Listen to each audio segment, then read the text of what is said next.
Empezamos a grabar. Ok, entonces pues vamos a dar inicio con lo que sería el módulo de asistencia en seguridad industrial.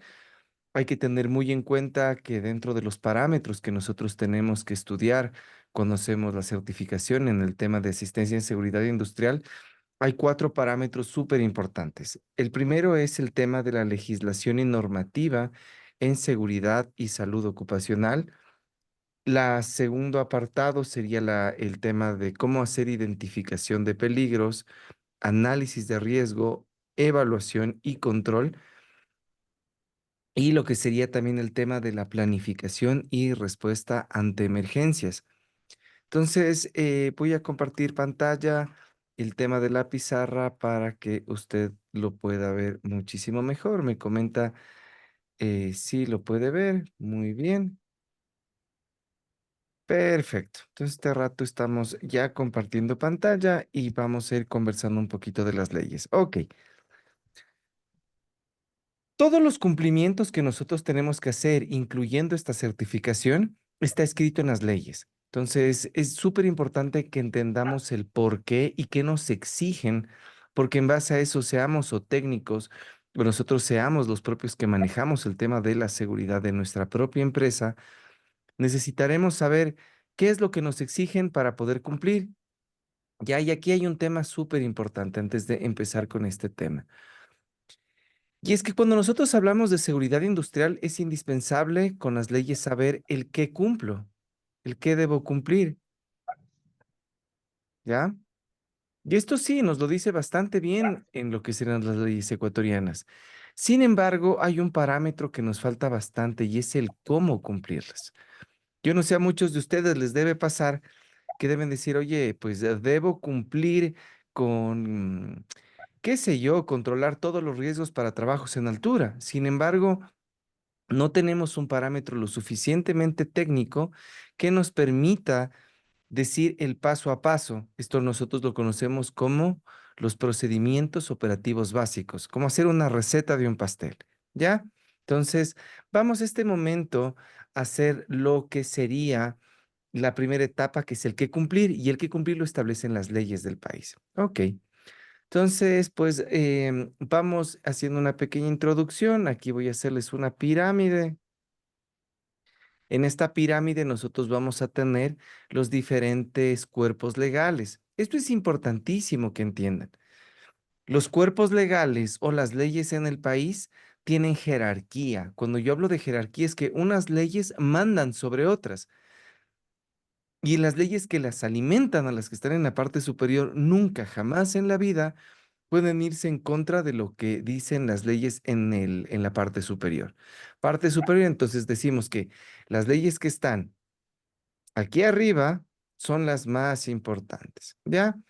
¿Cuál es la primera que nosotros tenemos y la que vamos a analizar? La primera tenemos la Constitución de la República del Ecuador. Esta fue actualizada en el año 2008, si no estoy mal. Y en la Constitución establecen algunos parámetros, pero son parámetros no técnicos, son bastante genéricos, muy amplios. Nos dice que el Estado ecuatoriano va a garantizar un trabajo digno y seguro para todos los habitantes. Sí, y pues que el Estado va a garantizar que cada uno de estos procedimientos de trabajo se realicen en óptimas condiciones. Sin embargo, aquí nos queda la palabra, ¿qué es óptimo? ¿Ya? Entonces, muy bien. Para eso existen las demás leyes. Entonces, ok, muy bien. En la Constitución de la República, a manera de un resumen bien cortito, hay 3 artículos que nos mencionan que el Estado debe garantizar un trabajo digno y seguro para todos. El siguiente nivel de leyes nosotros las conocemos como las leyes de tipo orgánicas. Esta pirámide como tal, por primera vez fue aplicada en la antigua Alemania y era para tratar de organizar las leyes y hasta el día de hoy se siguen utilizando. Muy bien. Dentro de lo que son, permítame, equivocación mía. Del siguiente nivel de leyes tenemos aquí le ponemos dos. La siguiente nivel de leyes tenemos los convenios internacionales ratificados por el país. Ya, entonces, muy bien. Paso número 1, tenemos la Constitución de la República. En el siguiente nivel tenemos los convenios internacionales ratificados por el país. ¿Qué quiere decir esto? El Ecuador como tal es parte de la Organización de las Naciones Unidas. Ya esta Organización de las Naciones Unidas, con todos sus países miembros, tienen hechos varios convenios. Estos convenios más que nada van en el sentido de que debemos cumplir ciertos requisitos que nos establece la Organización Internacional del Trabajo, que es parte de la OIT. La Organización Internacional de Trabajo se encarga de velar por la seguridad de los trabajadores. Y dentro de esta tenemos principalmente tres. La primera se le conoce como el convenio 155. La siguiente tenemos el convenio 161 y la tercera tenemos el convenio 187. Esta de aquí con esta de acá prácticamente son las mismas. ¿Cuál es la diferencia? Que la una nos establece netamente directrices generales y esta de aquí ya establece un reglamento. Este reglamento me establece con parámetros un poquito más claros, pero ¿qué me dicen a la final estas dos? Es bien sencillo, me dice que independiente la cantidad de trabajadores que usted tenga, usted debe tener un cumplimiento obligatorio de ciertos parámetros. Y estos parámetros son los siguientes. Debe haber una vigilancia de la salud, ¿ya? Muy bien. Debe existir un proceso de capacitación, entrenamiento y adiestramiento, ¿ya? Es decir, que las personas que llegan a los lugares de trabajo primero van a tener que aprender lo que hacen, entrenarse en los errores y perfeccionarse si en el caso de que existiesen pues falencias y no conformidades. Entonces, es bastante sencillo. En el artículo 1 y 2 de la 187 establecen 7 puntos muy importantes. Esta los puede descargar del internet, pero dentro de lo que nos dice es que sí, que debe haber la capacitación, que debe existir lo que se conoce como la identificación de peligros, el análisis del riesgo. Vamos a entender todo esto mucho mejor más adelante. El análisis del riesgo, la evaluación del riesgo y finalmente lo que sería el control. ¿Ya? Y esta de aquí, la que estamos viendo en la mitad, la 161, nos establece ciertas obligaciones para el tema de lo que es salud. ¿Ya? Dentro del ámbito de salud, vamos aquí, vamos abriendo. Hay un análisis muy interesante y este análisis va más que nada porque se sabe que cada 600 actos inseguros, esto de aquí lo dijo Frank Baird, que fue un investigador estadounidense que estudiaba todo este tema de la accidentabilidad, dice que cada 600 actos inseguros va a ocurrir una fatalidad y que estas fatalidades suceden por pertenecer a uno de estos tres tipos de trabajadores y vamos aquí a anotarlos. ¿Ya? Entonces, el primer trabajador nosotros le vamos a llamar el trabajador que no sabe. El segundo trabajador nosotros vamos a identificarlo como un trabajador que no puede. Y el tercero vamos a llamarlo como el trabajador que no quiere. ¿Qué quiere decir todo este tema? Todos y sin excepción, cada uno hemos pasado por esta etapa de aquí, ser un trabajador que no sabe.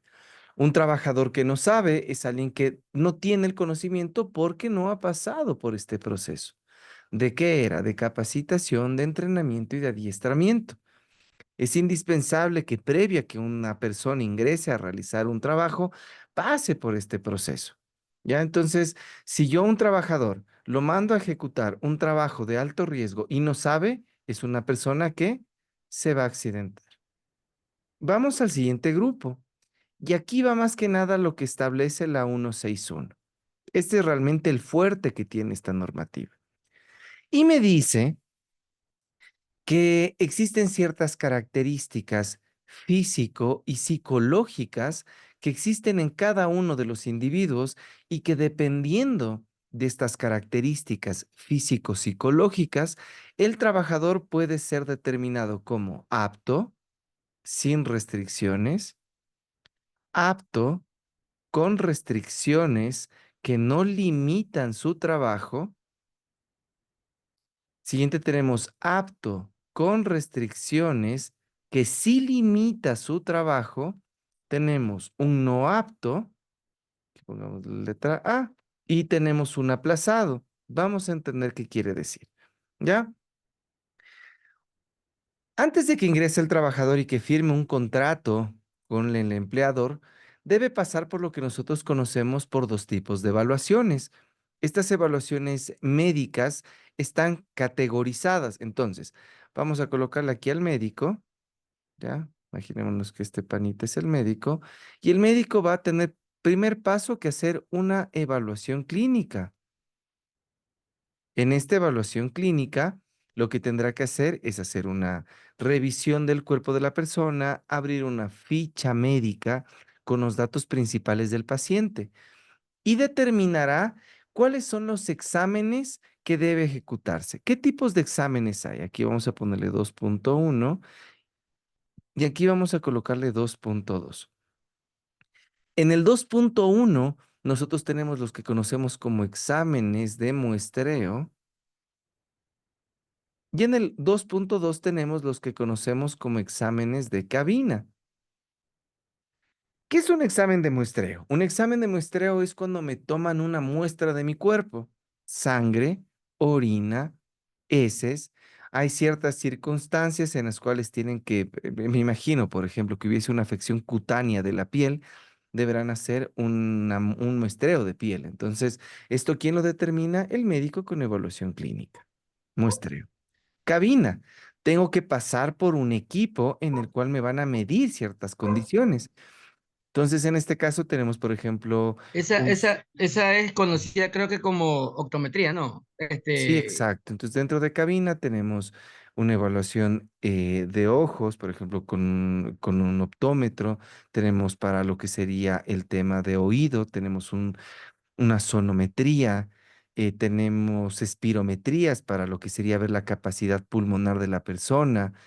Tenemos radiografías, Sí, sí, tomografías, esa, ecos. perdón, eso sí no nos hace la empresa periódicamente antes de ingresar a algún tipo de Sí, o sea, proyecto, más que estamos todo. viendo los parámetros completamente ideales, ¿no? Yo entiendo que dentro de la industria a veces por tema costos y desconocimiento no se ejecuta, pero cabe recalcar que un trabajador tiene derecho a demandarle a su empleador hasta 3 años posterior a que salió de su trabajo.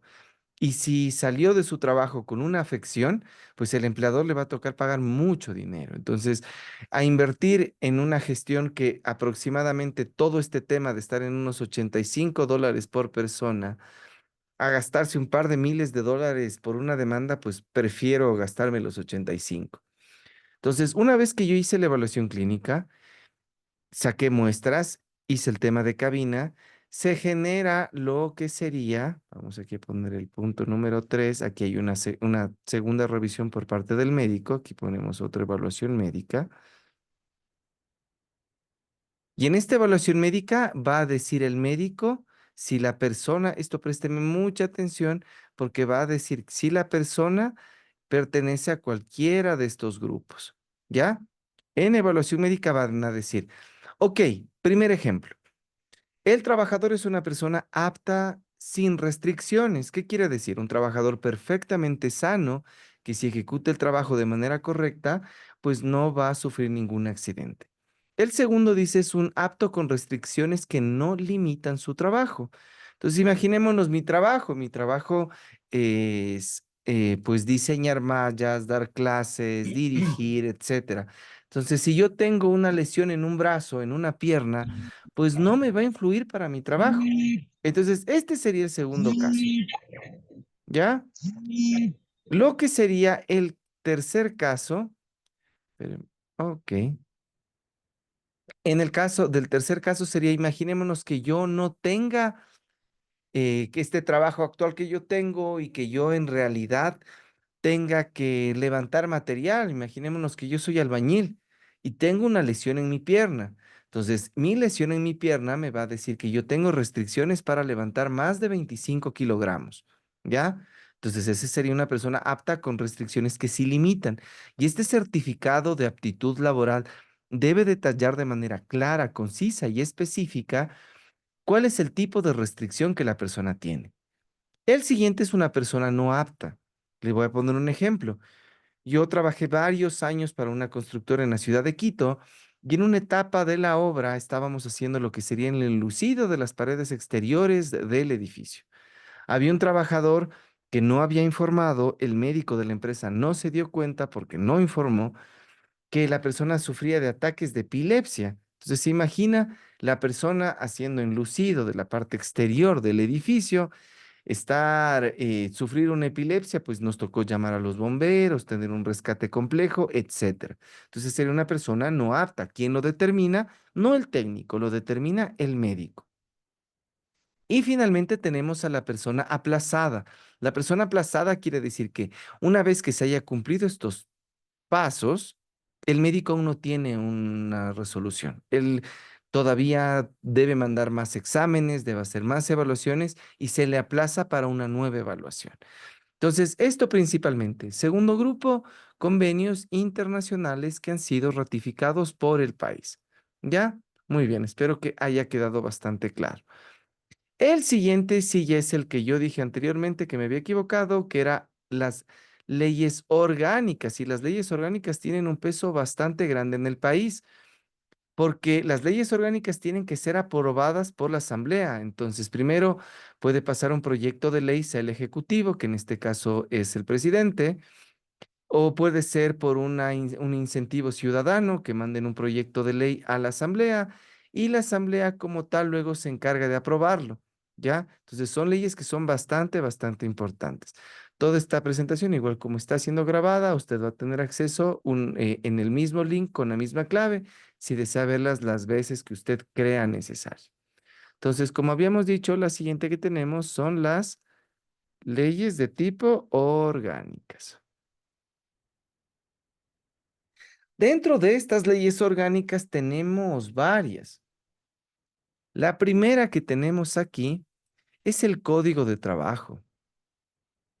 Y el Código de Trabajo, si yo soy trabajador, pues yo me lo debo saber bastante bien, porque aquí principalmente en un 80% están los derechos que tienen los trabajadores. ¿Ya? O sea, en un 20% y como mucho le digo 20% tendrá lo que serían los derechos de los empleadores. El 80% de aquí habla de los derechos de los trabajadores. Nos habla que todo trabajo debe contar con las medidas de prevención y que estas medidas de prevención siempre deben ir dirigidas a protección de tipo colectiva más que a protección individual. Más adelante vamos a entender bien qué es colectivo e individual. ¿Ya? Eso es lo primero. Dos, que nosotros debemos controlar y gestionar todos los riesgos que estén presentes en mi entorno.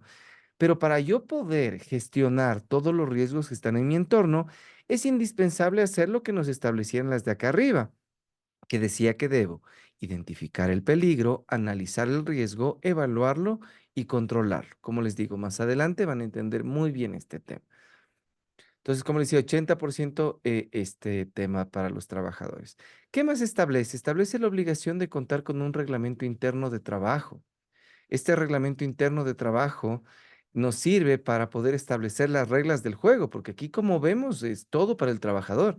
En el reglamento interno de trabajo van a establecer las reglas del juego. Entonces, el empleador va a establecer aquí qué es una falta leve, qué es una falta moderada, qué es una falta grave. Si no cuento yo con un con un reglamento interno de trabajo debidamente socializado, socializado quiere decir que le han capacitado, no le pueden multar. Entonces, eso es un punto importante. Esto es independiente del número de trabajadores. Si yo tengo dos trabajadores, pues debo contar con un reglamento interno de trabajo. El segundo tema que nos exige es contar con un reglamento de higiene y seguridad. Higiene no hace alusión al tema de la limpieza. Higiene habla de lo que son las condiciones del espacio de trabajo y aquí venimos con otros dos conceptos muy importantes, ¿ya? El primer concepto nosotros le vamos a llamar condiciones Y el otro concepto le vamos a llamar acciones, ¿ya? El reglamento de higiene y seguridad establece principalmente, también hay un poco de acciones, pero principalmente lo que serían las condiciones. ¿Qué quiere decir con este tema de condiciones? Estas condiciones pueden ser subestándares o estándares, ¿ya? Entonces aquí vamos a poner subestándar y estándar. Muy bien.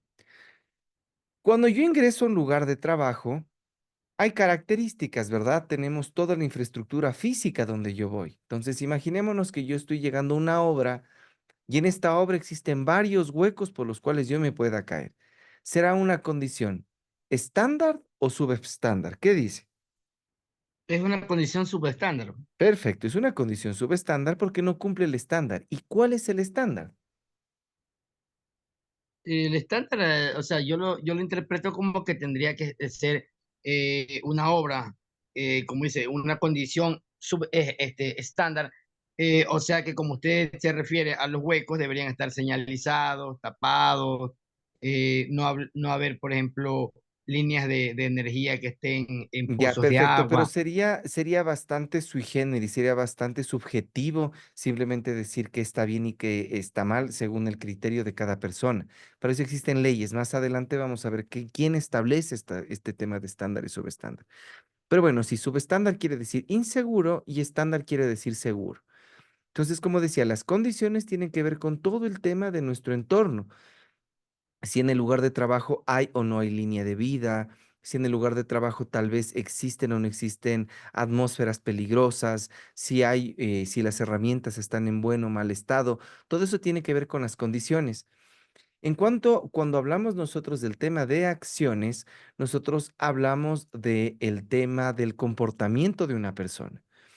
Estas son decisiones que uno toma. Entonces, si una persona ya pasó por lo que nosotros habíamos conversado de la capacitación, del entrenamiento y adiestramiento, va a saber cómo ejecutar la tarea de buena manera.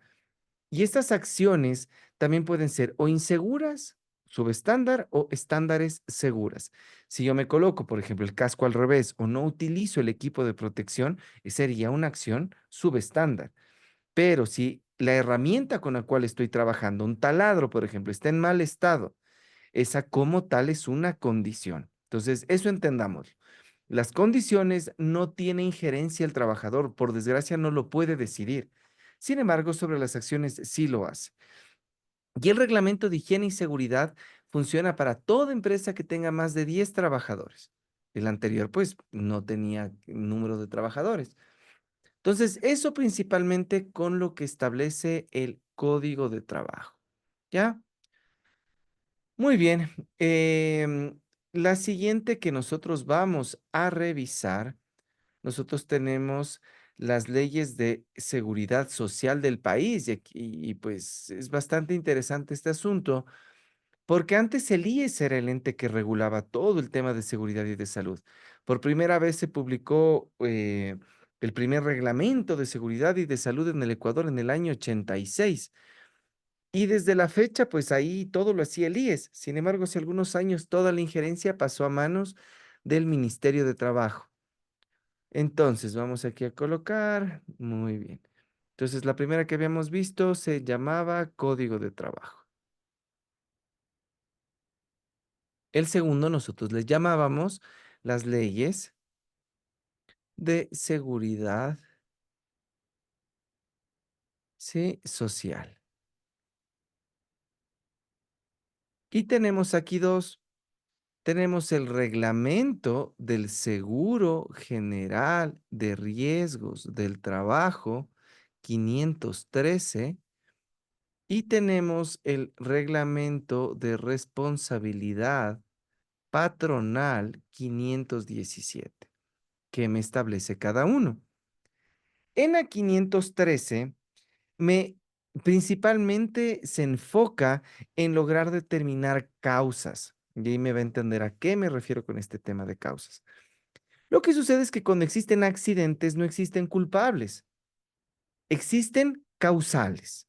¿Qué causó que existe el accidente? Y estas causas de accidentes se les conocen como la causa básica, que realmente es la que está de fondo, o existen causas mediatas o inmediatas, ¿ya? Entonces, en este caso, las causas básicas es a lo que la investigación del accidente como tal va a llegar. Hay que tener muy en cuenta que, si bien es cierto, hoy por hoy riesgos del trabajo ya no tiene injerencia en lo que sería auditorías a las empresas, cuando existe un accidentado que necesita lo que sería una indemnización, riesgos del trabajo va a ser una inspección. Y en esta inspección van a lograr determinar qué fue lo que sucedió. Entonces, eso es importante de la 513. Nos establecen también ciertas estrategias de monitoreo. Este tema de monitoreo nos dice que debemos contar con formatos. Dentro de estos formatos, los principales que nosotros tenemos los permisos de trabajos especiales, y estos permisos de trabajo estarían para trabajos en altura. Tenemos trabajos en caliente, hay que tener claro que es un trabajo en caliente, es cualquier trabajo que genere un aumento de la temperatura. Utilizar una moladora, utilizar una suelda, pues ese tipo de elementos. Entonces, altura, trabajos en caliente, espacios confinados y manejo de maquinaria. Todos estos van a necesitar permisos de trabajo. Pero estos permisos de trabajo van a ir muy de la mano con el que se conoce como el ATS, Análisis de Trabajo Seguro. Dentro del análisis de trabajo seguro, nosotros vamos, y vuelvo a lo que decía, nos establecían estas de acá. Aquí tenemos que identificar peligros, analizar riesgos, evaluarlos y controlarlos. Entonces, aquí para que no nos perdamos. Vea, identificar peligros, analizar riesgos, evaluarlos y controlarlos. En el siguiente nivel nosotros tenemos los OPAs. OPAs significa observación planeada de acción subestándar. ¿Qué quiere decir esto? Yo voy a planificar cuántas revisiones voy a hacer a mi personal. Entonces yo voy a coger y decir, ok, en el mes voy a ejecutar 3 revisiones a la semana. Eso quiere decir que al mes serían 12 revisiones. Estas revisiones dice que son de acciones subestándares. ¿Qué quiere decir de acción subestándar? Que es un acto, ¿verdad? Un acto inseguro. Voy a vigilar que los actos de las personas sean seguros. Muy bien, entonces aquí tendríamos lo que sería el OPAS. Y finalmente la lista de chequeo de equipo de protección personal. ¿Ya? Entonces, esto a breves rasgos lo que sería la 513. La 517 nos establece como tal las multas y sanciones que van a existir al empleador en el caso del no cumplimiento de todo lo que les estoy diciendo. En este caso existen multas si yo me atraso en el tema del pago del IES, si un trabajador se hace atender y yo no estaba al día con la planilla del IES, las multas y sanciones son extremadamente altas. Entonces, eso hay que tenerlo muy, muy, muy en cuenta. 517. Entonces, esas serían la ley de seguridad social. Tenemos Código de Trabajo, ley de seguridad social. Hay otra ley orgánica que suele ser de utilidad, pero está más que nada para cuando se hacen reclamos, y es la ley orgánica del servicio público. Le conocen en el medio los abogados como la LOSEP. ¿Qué me dice esta normativa, esta ley como tal? Nos dice cuáles son los pasos que nosotros tendremos que seguir en el caso de presentar un accidente, en el caso de presentar un reclamo, en el caso de presentar una apelación de lo que ya he comentado hace un momento, de lo que serían multas y sanciones, que igual puede multar Código de Trabajo, el Ministerio de Trabajo, ¿no? Entonces, eso es importante. Con eso terminaríamos las leyes orgánicas. El siguiente tema tenemos lo que serían las leyes ordinarias, ¿ya? Estas leyes ordinarias igual tienen que pasar por el tema de lo que sería el presidente y la asamblea. Y dentro de las principales que nosotros tenemos de las leyes ordinarias, tenemos la ley de prevención de riesgos laborales. Vamos a verla aquí, ley de prevención de riesgos laborales. y la Ley de Seguridad y de Salud en el Trabajo. Esta de aquí tiene una numeración, se llama 1404 y es bastante antiguo, si no estoy mal, data del año 85 y establecen ciertas obligaciones en cuanto a las empresas que cuenten con más de 50 trabajadores para contar con un servicio médico de empresa. Pero esto ya cambia un poco con lo que le voy a mencionar más acá abajo. ¿Ya? En la Ley de Prevención de Riesgos Laborales nos establece principalmente lo que sería el tema del adiestramiento a los trabajadores y aquí incluyen por primera vez la palabra de las notas técnicas de prevención y dicen que los parámetros técnicos para establecer una condición estándar, es decir, una condición segura, vendrán dados por notas técnicas de prevención que estarán más abajo, ¿no? Entonces, pues eso. El siguiente nivel que nosotros tenemos son los decretos ejecutivos. Y como lo dice su nombre, un decreto ejecutivo es dado por el ejecutivo. ¿Quién es el ejecutivo? El presidente de la República. ¿Ya? Dentro de los decretos ejecutivos tenemos principalmente dos que a la final sería una. Se llaman Reglamento de Seguridad, Salud y Mejoramiento del Medio Ambiente de Trabajo, número 2393. Este es del año 86 por el León Febres Cordero. Esta normativa lo que buscaba era lograr determinar e identificar los principales factores de riesgo.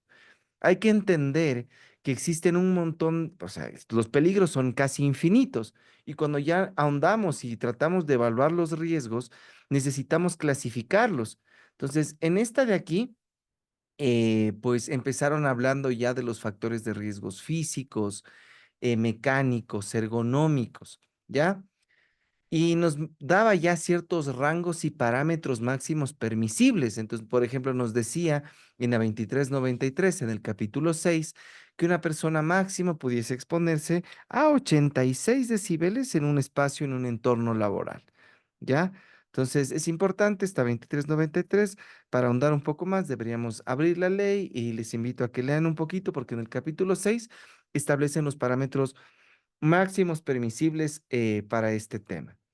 Sin embargo, hace unos meses fue publicado el decreto ejecutivo 255 y lo deroga el reglamento. Esto igual es un reglamento de seguridad y de salud, pero el problema es que le deroga y cambian bastante algunas cositas.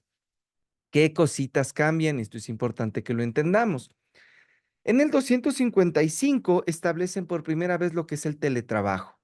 Y nos dicen que el empleador que mande a hacer teletrabajo a sus colaboradores, deberá gestionar, hacer identificación de peligros, análisis de riesgo, evaluación y control en los espacios de trabajo donde estén estos colaboradores. Si están en su casa, deberá brindarle pues, una silla ergonómica, un escritorio y todas las facilidades para su trabajo. ¿Qué más? Otro parámetro importante, el tema de las responsabilidades en cuanto al tema de empleador. Y esto de aquí en la 2393, que fue la que se derogó, pues simplemente establecían responsabilidades en medida del número de trabajadores y el nivel y pues eso. Entonces decía, tengo tantos trabajadores y el riesgo estaba directamente relacionado a este tema, ¿no? Era un poco más general. Hoy por hoy, en la 255 establecen responsabilidades específicas según el número de trabajadores y el nivel de riesgo. O sea, aquí también ya se incluye la evaluación de riesgo que uno tiene que hacer en la matriz. Y pues eso. Entonces, las empresas que son de alto riesgo, aparte, deben contar con un responsable de seguridad y de salud y que este responsable va a tener un título de tercer nivel dentro del área. Y aparte de este tema, si no es del área, debe contar con una maestría en el asunto. Entonces, pues eso. ¿Qué más cambió de la 255 a la 2393? Quitaron el tema de lo que nosotros conocíamos de un comité paritario. Hay que recordar que del comité paritario nos hablaba en la 2393, en el artículo 14, decía que deberíamos contar para empresas de más de 15 trabajadores, debemos contar con un comité que estará conformado por 3 representantes del empleador, por 3 representantes del empleado y cada uno de ellos con sus respectivos suplentes. Estar el presidente, el secretario, el primer vocal, el segundo vocal. Se hablaba de reuniones mensuales y que en estas reuniones se van a tratar pues los temas que el técnico de seguridad y de salud de la empresa va a topar en la reunión. El técnico de seguridad y el médico no son parte del comité, sin embargo, deben estar presentes con lo que sería su voz, más no con voto. Entonces, eso es importante. En la 255, pues dicen, no, ya no es necesario contar con un comité si la empresa tiene 16 trabajadores. Nos dice que con empresas de 50 trabajadores van a tener un comité paritario. Y para las que tengan menos de 50, es decir, 49, 48, las más pequeñitas, vamos a introducir a la figura de un delegado de seguridad. ¿Ya? Entonces, pues eso, y que deben sesionar cada 2 meses. ¿Qué otro tema más? Entonces tendríamos, habíamos conversado el tema del teletrabajo, de responsabilidad del empleador, hemos conversado el tema del comité paritario, nos faltaría del tema de los servicios de seguridad y de salud en el trabajo. Hay que recordar que en la época del correísmo hicieron el mandato constitucional 8. En este mandato constitucional, lo que nos establecían y lo que nos decían es que era prohibido el tema de la subcontratación de servicios, que no había cómo tercerizar.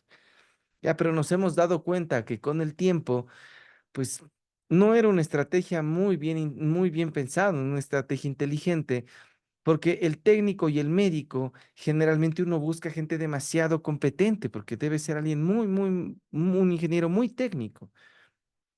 Y muchas veces este tema debe ser subcontratado a una empresa externa. Entonces, en la 255 lo que hace es decir, ok, los servicios de seguridad industrial y la parte médica pueden ser subcontratados siempre y cuando cumplan con los requisitos. ¿Qué requisitos?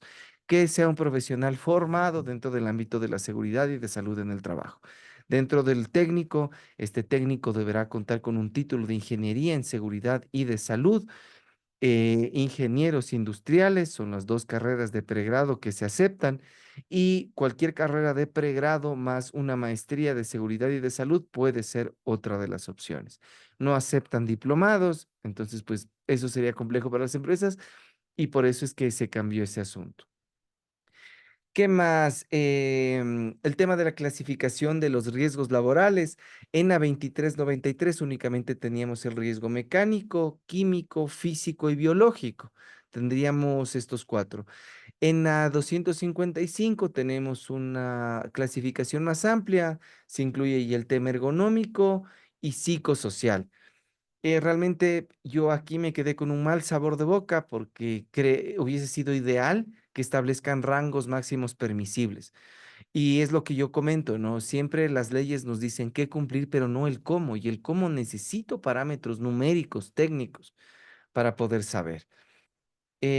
Otro punto importante de la 255 habla de que todo el tema de las inspecciones y sanciones van a estar en manos del Ministerio de Trabajo y que puede suspender las labores de manera inmediata si existe un riesgo inminente para la seguridad y de salud. El siguiente parámetro que cambia es en el tema de la vigilancia de la salud. Introducen aquí el término, una nueva palabra que se llama CISAT. ¿Ya? CISAT dice que es los servicios integrales de seguridad y de salud en el trabajo. En este caso dice que necesitan incluir profesionales de medicina laboral, pueden haber personas dentro de psicología organizacional, pedagogía, para empresas que cuenten con más de 100 trabajadores. Es indispensable también aquí conversar que dentro de este CISAT que se introdujo en la 255 piden que ahora el médico cuente con una maestría en seguridad y de salud. Se habló de unos 2 años que van a dar para que la gente se empiece a formar en este tema, pero se necesita un instructivo adicional para que esto pueda empezar a regularse. ¿Ya? Y como último tema de la 255 es el tema de los trabajadores autónomos. Entonces, pues antes no había gente que se autoafiliaba o era muy poquita. Hoy por hoy hay un montón de gente que hace este tema.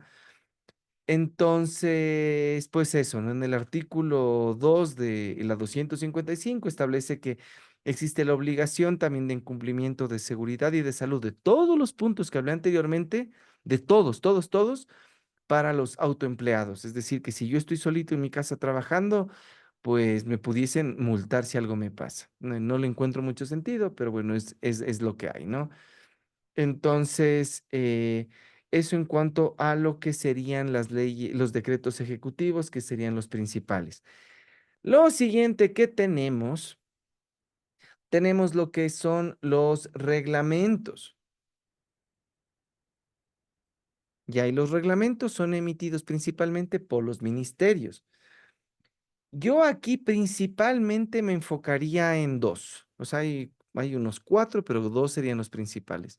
Uno es el reglamento de seguridad y salud para la construcción y obras públicas 517, este de aquí es, no, es 147, no, 174, perdón, ¿sí?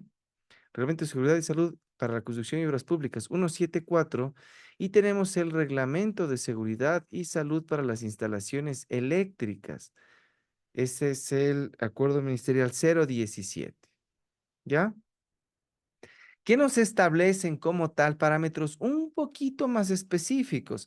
Si hago temas civiles, pues que la mayoría de trabajos de alguna o de otra manera van a estar relacionados y son actividades productivas, van a tener algún tipo de relación de un tema civil o un tema eléctrico, porque dentro del tema eléctrico también mencionan bastante el tema de lo que serían herramientas neumáticas, hidráulicas, los menciona. Y aquí es donde establecen que todos los trabajadores que laboren dentro de estos sectores deben contar con una certificación de competencias laborales en los perfiles de prevención de riesgos para la construcción y obras públicas o el de energía eléctrica, que en unos 50 días va a ser derogado y van a cambiar por el perfil que se llama para certificación de competencias laborales para trabajos de alto riesgo. Esto de aquí es algo que salió el 5 de julio, este, esta notificación, y nos dieron a todos los organismos evaluadores de la conformidad 90 días para poder actualizar lo que serían estos esquemas. Y pues el siguiente nivel tendríamos lo que sería acuerdos ministeriales, que también serían reglamentos y acuerdos ministeriales. Este sería una A, acuerdo ministerial, porque este es un acuerdo ministerial. Y al último tendríamos las normas técnicas y resoluciones. ¿Se acuerda que le había dicho que pueden ser subestándar o estándar? Decir que es estándar o que sí cumple, pues yo tengo que saber qué se cumple, ¿no? O sea, cuando yo, por ejemplo, tengo un hijo y yo sé qué pasa con 14 el año, pues yo sé que el estándar mínimo para pasar el año es 14 puntos sobre 20, ¿ya? Pues esto lo establece pues la Ley de Educación Superior, por ejemplo. Le pongo un ejemplo. Para lo que sería el país existen las notas técnicas y las notas técnicas en el Ecuador vienen dadas por la normativa INEN. Entonces, en la normativa INEN existen de diferentes tipos. Yo le voy a mencionar algunos porque son un montón.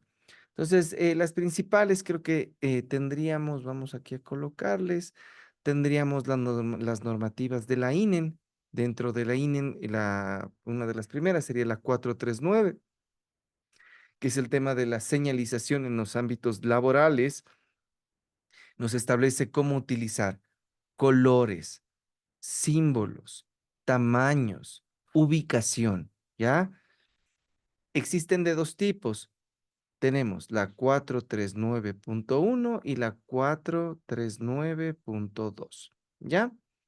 La 439.1 establece para el interior de la empresa, ¿sí? Y la 439.2 para las inmediaciones. Esto de aquí para lo que serían los colindantes y transeúntes, entendiendo como colindante a los vecinos que están por ahí cerca, ¿ya? Entonces, esas serían en cuanto a la señalización. Entender que existen señalizaciones de diferentes tipos. Las primeras que conocemos son las de prohibición, Las segundas que tenemos son las de advertencia. La siguiente que Obligatorio. tenemos se le conoce con el nombre de, perdón, de obligación. Y finalmente tenemos las que conocemos con el nombre de recursos. Generalmente, esta primera de aquí va a venir en un círculo de color rojo. La de advertencia va a venir en un triángulo de color amarillo. La de obligación en un círculo de color azul. Y las que serían de recursos, que va a cambiar muchísimo la tipografía, pero generalmente suelen ser cuadrados. Y aquí adentro va a haber información. Entonces, le voy a poner un ejemplo. En este caso, pues imaginémonos en esta de obligación. Entonces, imaginémonos que aquí está un guante. ¿Qué me querrá decir? Guante, Que es guantes, casco, arnés, o sea, obligatorio. obligación usar todo ese tipo de Perfecto, utilizar PP. un guante. Si aquí me dice, esto de aquí me dice solo personal autorizado, es prohibido el ingreso de otras personas. Si en este caso aquí nosotros tenemos un rayo, ¿ya? Esto sería riesgo de Riego electrocución. eléctrico, Perfecto. Y en el tema de recursos, por ejemplo, aquí podemos tener lo que sería una salida de emergencia, un punto de punto de encuentro. encuentro, un lugar donde tengamos un botiquín, un sitio seguro, etcétera. Entonces, eso de manera general. Después tenemos la INEN 2539. Estas de aquí le voy a mencionar, no las voy a anotar, pero para que la sepa. Tenemos la 2539 que nos va a hablar del tema de los extintores, nos habla qué tipo de extintores existen. Solo el número le voy a anotar. Tenemos la 2539. En el tema de extintores, nos dice cada cuánto tenemos que recargarlos, nos van a decir qué tipo de extintores existen, el material, cuál va a ser el mantenimiento que tenemos que realizarle, cómo fabricar, instalar, etcétera. Después tenemos un grupo de normativas INEN y estas van a ir encaminadas en cuanto a la selección, mantenimiento y uso del equipo de protección. Entonces tenemos la primera que es la INEN 2271 y esta de aquí va a ser para la protección respiratoria, es decir, mascarillas. Como le decía, qué tipos existen, cómo hacer mantenimiento y cómo es el tema del uso. El siguiente tenemos la INEN 2249 que tenemos para la protección de tipo auditiva. Entonces es bien sencillo. Yo me meto en el Google, yo siempre digo, o sea, nadie se lo puede saber todo. Por más inteligente que sea una persona, es imposible que conozcamos todo. Pero ¿qué es indispensable? Saber dónde buscar. Si yo sé cómo buscar y qué buscar, pues la información está ahí. Entonces, la 2249 es de protección auditiva, misma historia, nos especifica cómo seleccionar el equipo, cómo usarlo y qué mantenimiento darlo. La 130, que es el tema de la protección para el tema de ojos. La 1079, que sería de uso de equipo de protección que no está escrito aquí, que este es de ojos. Este es de EPP general y este EPP general sería ropa y equipo de protección para el tema de trabajos en altura. ¿Qué más tenemos? La 2266 que tenemos del tema de la iluminación. Entonces, lo mismo que decía, ¿no? Si en la 2266 me dicen que en el pasillo deben existir 300 luxes y yo voy con el equipo y mido y no tengo 300 luxes, tengo 100, ¿será una condición estándar o subestándar? ¿Qué dice? Es una condición subestándar porque Porque no no cumple. aplica lo que dice la norma. Exactamente, exactamente. Entonces, con eso lo tenemos clarísimo. La INE me va estableciendo esos parámetros. Después de ese tema tenemos otra que es la 20. Aquí voy a ponerle, ya no me alcanzó este espacio, voy a borrar esto de aquí. Ya, muy bien. La siguiente que tenemos sería la 1156. Dentro de la 1156 tendríamos los parámetros del ruido. Entonces, si yo voy a ver qué onda con el ruido en mi lugar de trabajo, si es estándar o subestándar, escribo en el Google. INEN 1156. Y pues eso, entonces ahí me saldría el tema. Y pues eso, a ver, estaría esta de aquí, ya. Permítame, le corrijo el número. No es 1156, bien que me di cuenta ahorita. Esta es la 2538. 2538 es el tema de ruido y la 1156 es del tema de la ventilación. Entonces, en ventilación, imaginémonos que yo trabajo en una industria que fabrican químicos. Entonces, aquí en la 1156, en la INEN 1156, estará claramente establecido lo que sería el tema de los parámetros para el tema de la ventilación. ¿Ya? Entonces, hasta aquí clarísimos. Vamos a seguir avanzando con la siguiente etapa. En la siguiente etapa, nosotros vamos a hablar de lo que nosotros conocemos como un sistema de gestión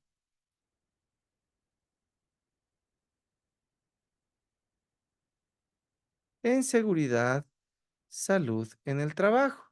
¿Ya? Este tema de aquí, pues, todo el mundo, creo que los que nos dedicamos al tema de la seguridad industrial, todos hemos escuchado esta palabra. ¿Qué es un sistema de gestión? Es el conjunto de actividades, planificaciones y ejecuciones que nosotros hacemos con un fin bien sencillito: evitar accidentes o enfermedades profesionales. ¿Por qué digo evitar y no digo eliminar?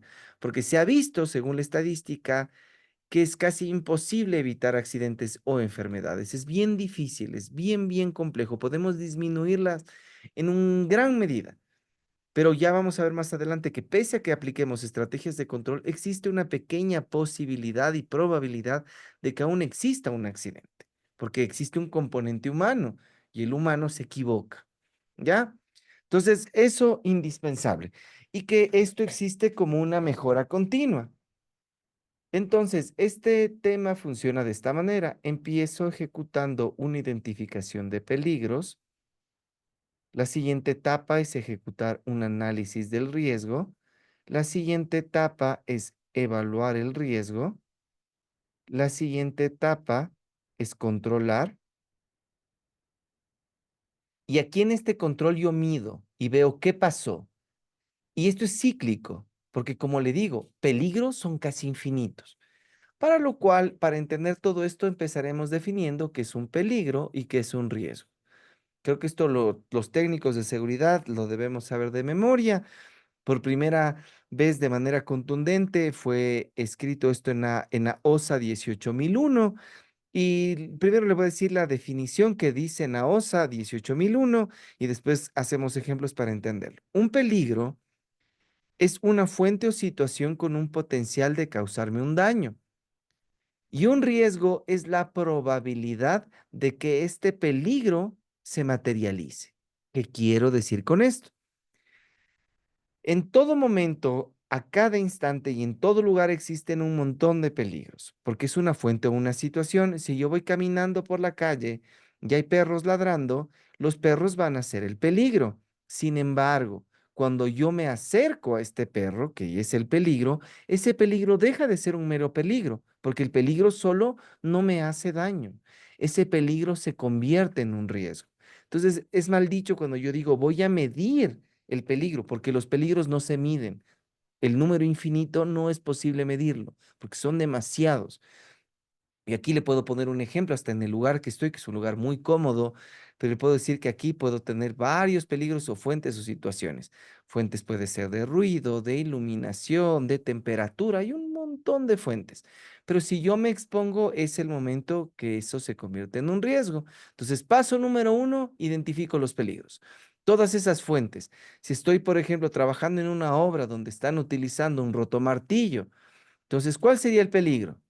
Pues el ruido, esa es la fuente o situación. Si están ejecutando un trabajo de limpieza de una fachada de unos vidrios de un edificio, ¿cuál será el peligro? La altura. Ya es medio obvio, ¿no? Si estoy en un lugar donde están cocinando, ¿cuál será la fuente o situación? El calor, la temperatura.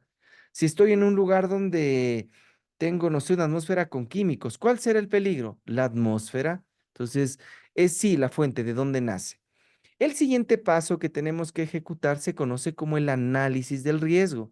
Y el análisis del riesgo es bastante Fácil de entenderlo, porque el análisis del riesgo me dice, si yo, Pepito, soy tan bruto que me expongo a este peligro sin tener ninguna medida preventiva, ¿qué me puede pasar? Entonces, mismo ejemplo, si estoy trabajando en la limpieza de una fachada, de unos vidrios de un edificio, el peligro decíamos que era la altura, entonces aquí ponemos la altura. En el análisis del riesgo es, ¿qué me puede pasar? ¿Qué cree que le puede pasar a este joven si se cae de un cuarto piso? Pues puede morirse en el mejor de los casos o en el peor de los casos, quedar lisiado, cuadrapléjico, etcétera. El qué me puede pasar si soy tan bruto que me expongo a, eso se llama análisis del riesgo. El siguiente parámetro le conocemos como la evaluación del riesgo. Y aquí ya viene la parte ingenieril. Aquí ya viene la inteligencia del ingeniero porque él tiene que medir con un número esto.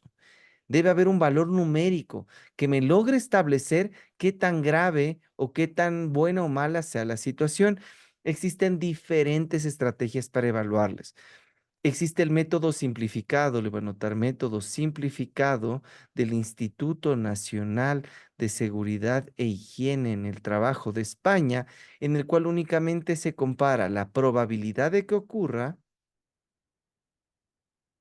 contra la consecuencia, ¿ya?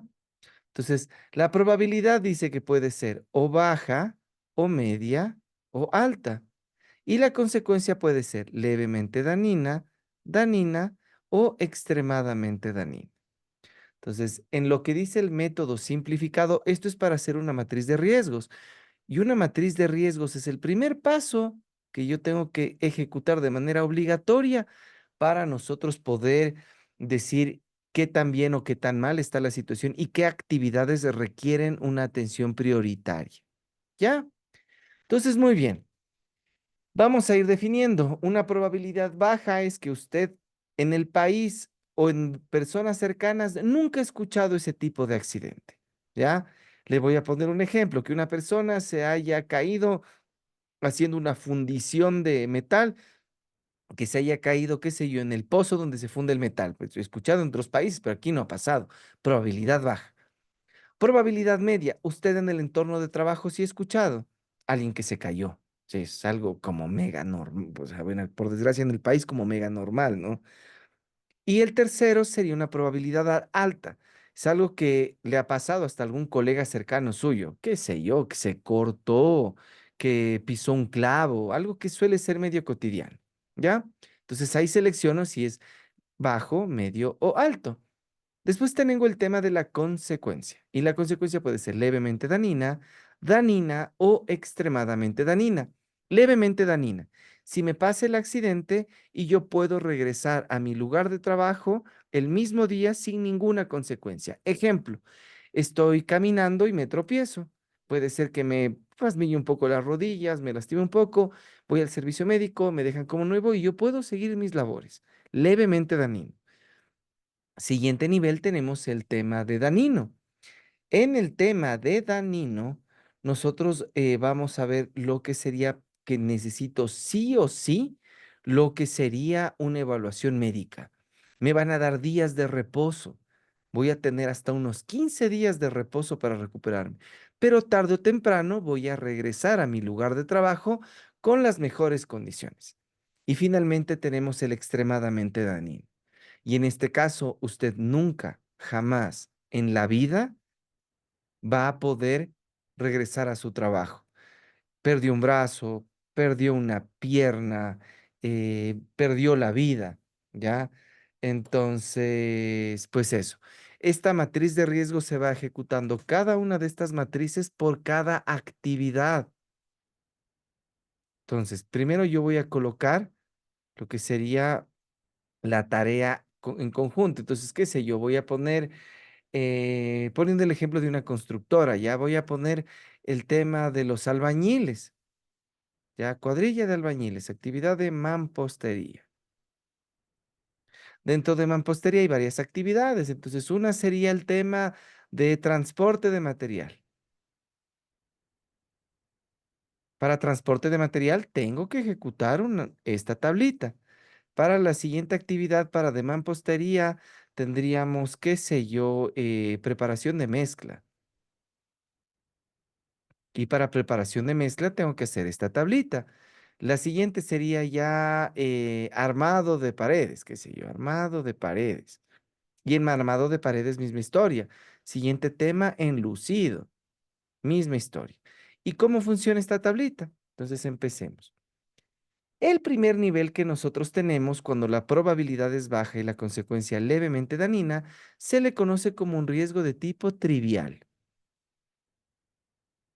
Si nosotros tenemos lo que una probabilidad baja con una consecuencia dañina, decimos que tenemos un riesgo tolerable.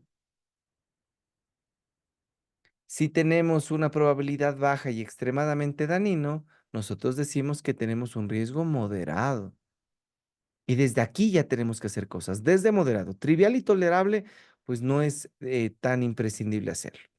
Vamos ahora al siguiente nivel. En el siguiente nivel, si tenemos una probabilidad media con una levemente dañina, decimos que el riesgo es tolerable.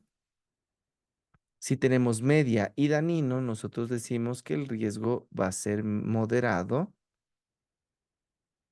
Y en este caso, nosotros vamos a decir que si tenemos una probabilidad media con extremadamente dañino, decimos que tenemos un riesgo importante.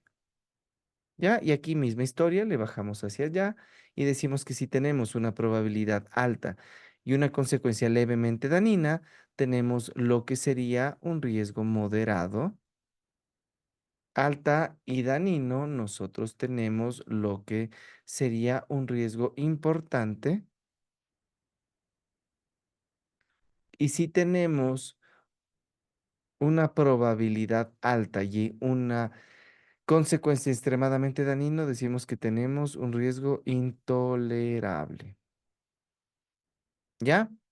Nosotros tenemos que gestionar desde moderado.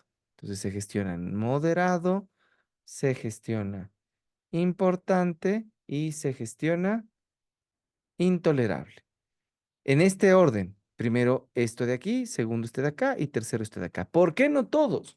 Porque obviamente para poder gestionarlo se necesitan recursos económicos, de tiempo y soluciones. Entonces, pues eso, por eso las matrices de riesgo generalmente son gigantescas, porque imagínense que para cada uno de los diferentes rubros vamos a tener un montón de actividades. Una matriz de riesgo tranquilamente puede estar en una hoja A1, que es un pliego de cartulina. Entonces, eso es importante. Este es uno de los métodos más sencillos. En el Ecuador, actualmente nos piden que utilicemos una que se llama Geritra. La Geritra no es más que una interpretación de la Nota Técnica de Prevención 330, que también le establece el Instituto Nacional de Seguridad y Higiene en el Trabajo de España, solo que pues esta Geritra es ecuatoriana, la generaron en el país y pues eso. Entonces, misma historia, aquí lo que se hace es hablar de las actividades y cada actividad nosotros empezamos, vamos aquí, le voy a ir anotando, nosotros empezamos identificando el peligro, paso número uno, identificamos el peligro, paso número dos, hacemos lo que se conoce como la evaluación del riesgo. Esta evaluación de riesgo, nosotros tenemos una probabilidad y una gravedad. Esto sería, la probabilidad del riesgo sería una alusión a lo que nosotros ya hicimos acá. ¿Ya? Entonces, pues aquí netamente probabilidad baja, medio alta, aquí le ponen un uno, un 2, un 3, aquí le ponen un uno, un 2 y un 3 y multiplican. Entonces, si tengo una probabilidad media por una danina, sería un 4. Entonces, para ponerle un ejemplo, si estaríamos hablando de material, manipulación de material pesado, probabilidad media que es de que ocurra una lesión, la gravedad es moderada y el nivel de riesgo sería 2 por 2 igual a 4. El siguiente punto se le conoce del Geritra, se le llama tratamiento del riesgo. Le conocen con el TRA, ¿ya? Y el TRA son los niveles de control que ya existen dentro de mi organización. Entonces, nosotros primero lo que tenemos que hacer es ver cuál es la probabilidad de reducirse como tal el riesgo que nosotros estamos pues analizando, ¿sí? Y en este caso, el nivel de riesgo nosotros lo podremos tener como bajo, aceptable o intolerable, ¿ya? Esto una vez que ya hayamos aplicado estrategias de control. Y finalmente tenemos lo que sería la revisión y actualización.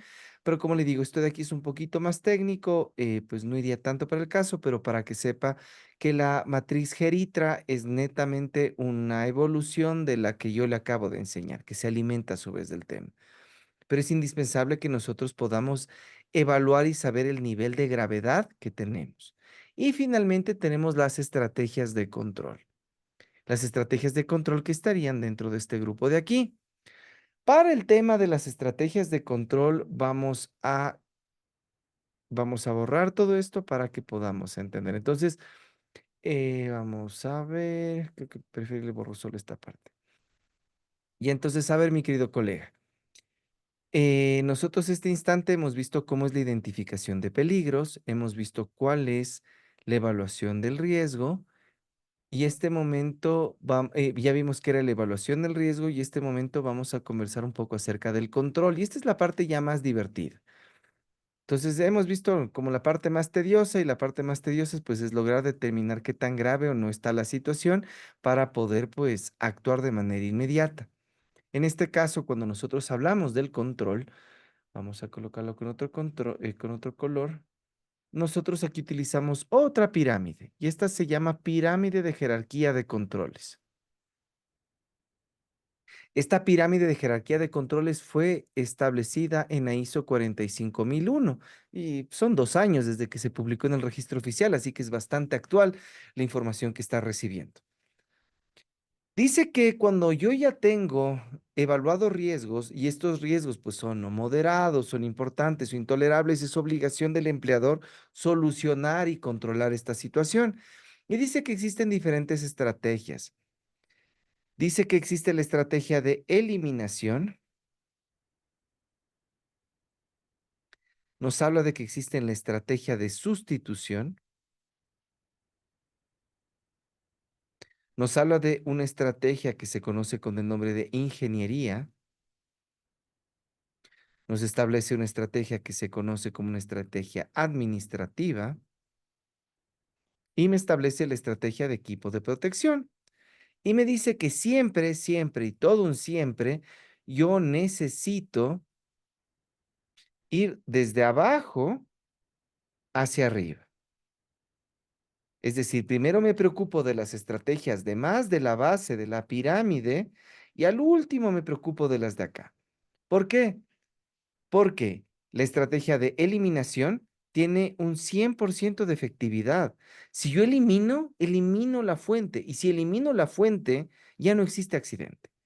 El siguiente de sustitución tiene un 75% de efectividad, la de ingeniería tiene un 50%, administrativa tiene un 25% y la de equipo de protección tiene un 5%. Muy bien. ¿Qué quiere decir la eliminación? Esta estrategia actúa directamente, estas dos de aquí, les voy a poner, ¿ya? Estas dos de aquí actúan sobre el peligro, que era la fuente o situación. Si yo me voy a la selva, ¿sí? Y no, o sea, tengo la idea de tomarme una foto con un león, ¿ya? Entonces yo digo, ok, tengo el problema, hago el análisis, digo, identificación del peligro. ¿Cuál sería el peligro de si yo me voy a la selva a tomar una foto con el tigre? El peligro sería el tigre. El tigre. El análisis del riesgo sería, ok, si yo soy tan bruto que me voy a la selva y me tomo una foto con el tigre, ¿qué me puede pasar? Pues, puchica, me comen, ¿ya? En evaluación del riesgo decimos probabilidad de que si me voy a la selva sin equipo de protección y me voy caminando y me voy a acariciarle al tigre, probabilidad de que me muera alta. Consecuencia levemente dañina, dañina, extremadamente dañino. ¿Hay algo que hacer o me voy a morir pronto? Vamos a ver las estrategias. Primera estrategia, eliminación. ¿Cómo eliminaría el peligro? Pues matándole al tigre, ¿no? No hay otra, porque estoy eliminando la fuente o situación. Si yo estoy realizando un trabajo en altura y me dicen, oye, establece una estrategia de control en trabajos en altura, pues por desgracia mi respuesta como técnico que llevo más de 12 años haciendo seguridad y salud, les diría es imposible, porque necesitaríamos hacer un robot, o sea, netamente ya no ir la persona, porque el peligro es la altura. Entonces la eliminación, aunque es la más efectiva, por desgracia, no siempre se puede aplicar. Es rara las veces que podemos aplicar que eliminamos 100% el peligro. La siguiente tenemos la estrategia de sustitución. En estrategia de sustitución sustituye el peligro por uno que genere menos.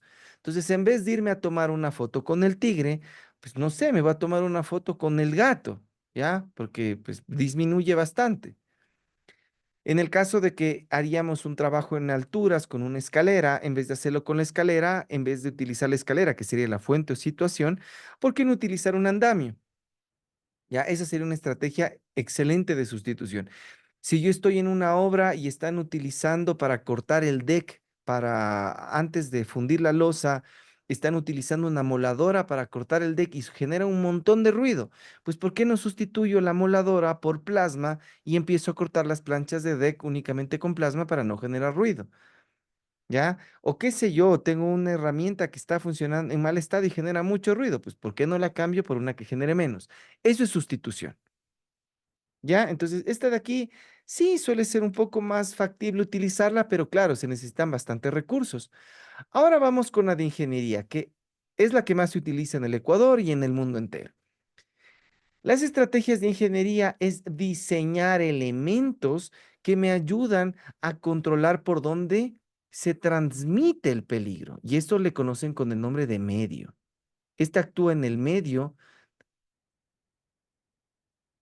para actuar sobre el riesgo. Todas las que va a haber de aquí ya actúan sobre el riesgo, no sobre el peligro, y esto se llama medio.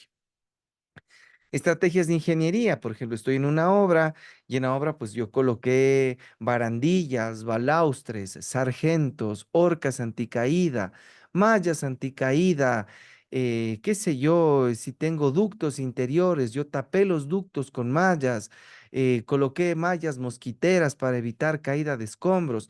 Todo este tema se conoce como estrategias de ingeniería. Imaginémonos que tengo una mesa circular con una sierra para cortar madera. Pues hacer una estrategia de ingeniería sería diseñar una guarda plástica o de algún otro elemento para que evite que uno pase la mano.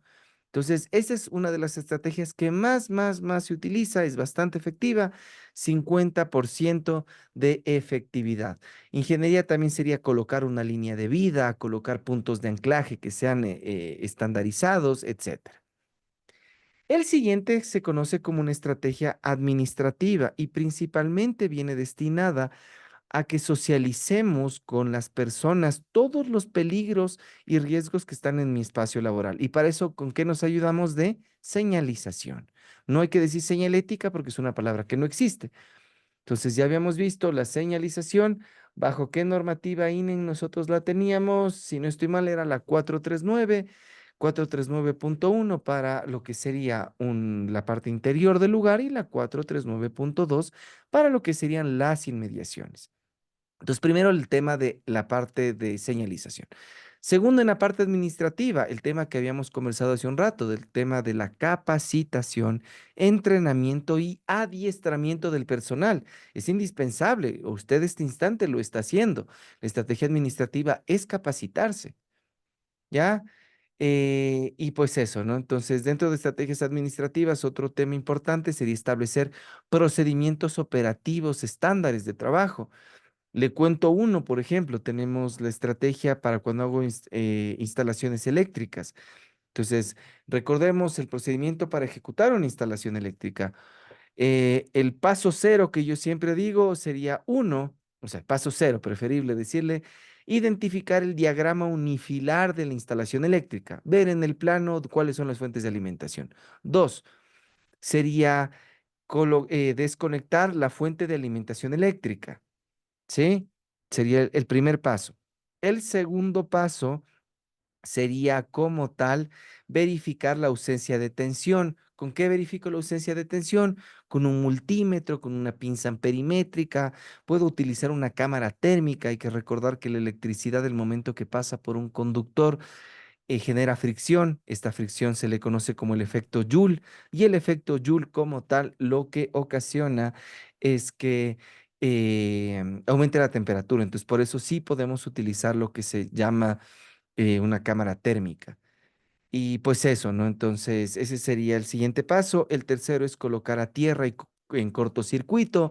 Muchas de las máquinas mecánicas que se tienen que hacer, que son eléctricas, se pueden colocar a tierra y en cortocircuito. Hay una función del equipo que en el caso de que existan cargas parásitas o fuentes de alimentaciones adicionales del equipo, estas las van a mandar a tierra, ¿ya? Entonces teníamos el primer paso, que era la desconexión; el segundo paso, que nosotros habíamos hablado, que era el tema de comprobación de ausencia de tensión; el tercer paso, que habíamos dicho que era colocar a tierra y en cortocircuito.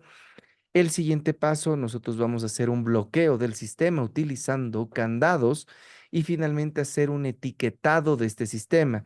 Entonces yo voy a colocar una etiqueta en la cual me diga que voy a hacer un mantenimiento pues de tal hora a tal hora, y pues con eso no tendríamos ningún inconveniente.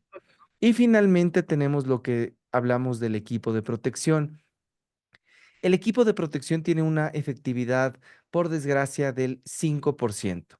Entonces, si yo mando únicamente a mi trabajador con un excelente casco y le cae un tablero encima, pues netamente vamos a tener un fallecido con un bonito casco. Entonces, pues eso. Estas estrategias es por ende que deben combinarse. Yo no digo que no se utilice equipo de protección. Por desgracia, como vemos, las estrategias de sustitución y de eliminación son complejas, no siempre se pueden ejecutar. Se necesitan que inyecten mucho presupuesto los dueños. Entonces, por eso suelen ser difíciles. Nos tenemos que enfocar en estas. Pero mire, si utilizamos ingeniería, administrativo y equipo de protección, ¿cuánto suma esto? Únicamente suma el 80%. Por eso es que seguimos teniendo accidentabilidad. Entonces, pues eso, tenemos que ir combinando. Es indispensable saber que quien determina los parámetros técnicos en el país del equipo de protección es normativa INEN, que yo ya le dije cuáles eran los rubros, menos para lo que sería el tema de trabajos en altura y trabajos eléctricos. Para trabajos en altura, nosotros debemos ver que se cumpla con la normativa ANSI Z359. Y para el tema de los términos eléctricos, tenemos que ver que haya cumplimiento de la normativa NFPA 70E. Ya, y esto es súper chévere, ¿no? Estas dos normativas de aquí, realmente yo les tengo muchísimo aprecio. Yo he conversado mucho y hago mucho hincapié que en el país nos dicen qué cumplir. Entonces, es como que mi esposa me diga, oye, Francisco, hazte un ceviche. Me encanta el ceviche, pero yo no puedo hacerlo. Para que yo lo haga, ¿qué necesito? Necesito una receta, y esa receta del paso a paso lo logran dar las normativas. Y con eso va a ser lo último con lo que vamos a terminar. Ya hemos visto qué se debe cumplir. Ahora le voy a decir dónde buscar el cómo cumplirlo.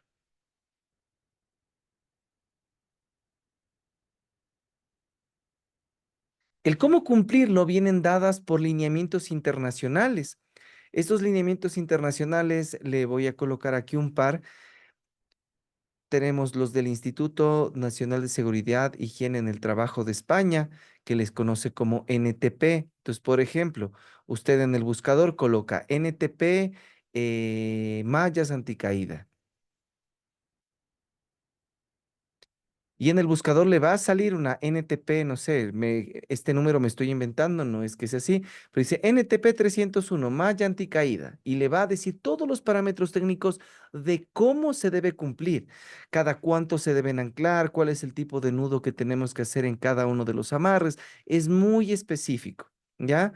Si quiero hacer una NTP no sé, de ruido. Entonces vamos a buscar en NTP ruido y usted le va a salir una numeración. Me invento la 17 y habla de los parámetros de ruido. Entonces esta sería como que la más amigable para todo el mundo. La siguiente tenemos lo que sería la NFPA.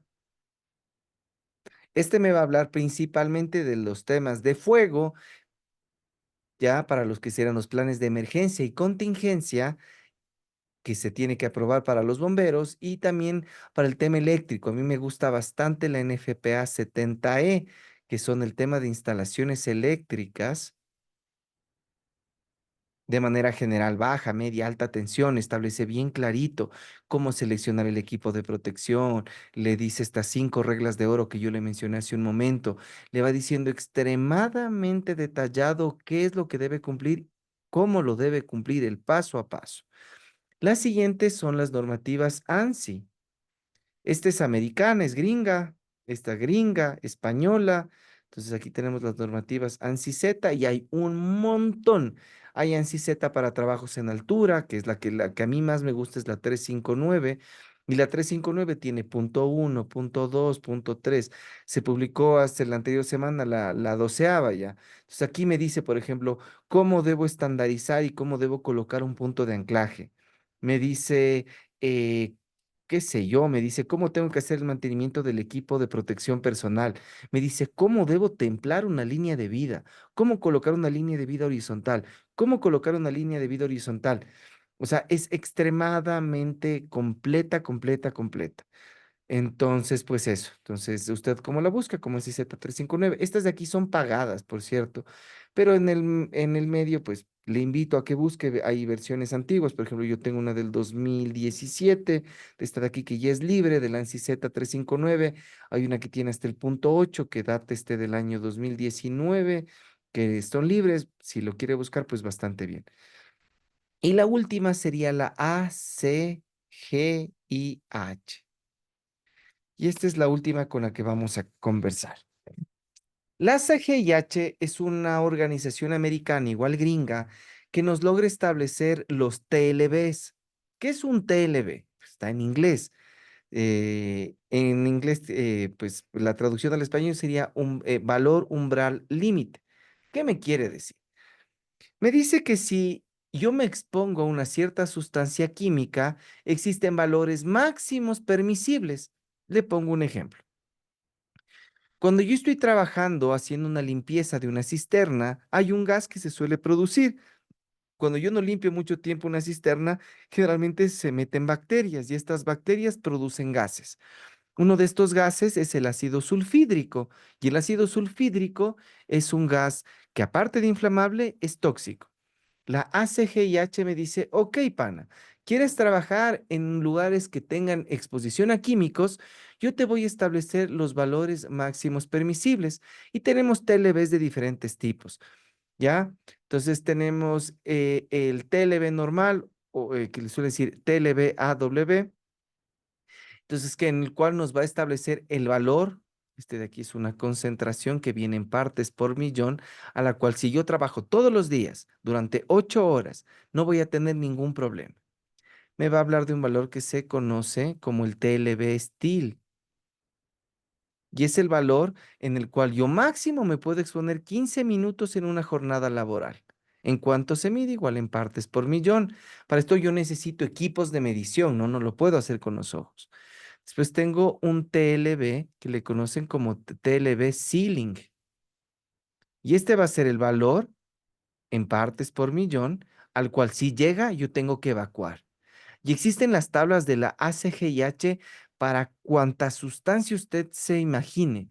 La última vez que lo revisé como hace un año, tenía más de 65.000 sustancias que han sido datadas por la CGIH.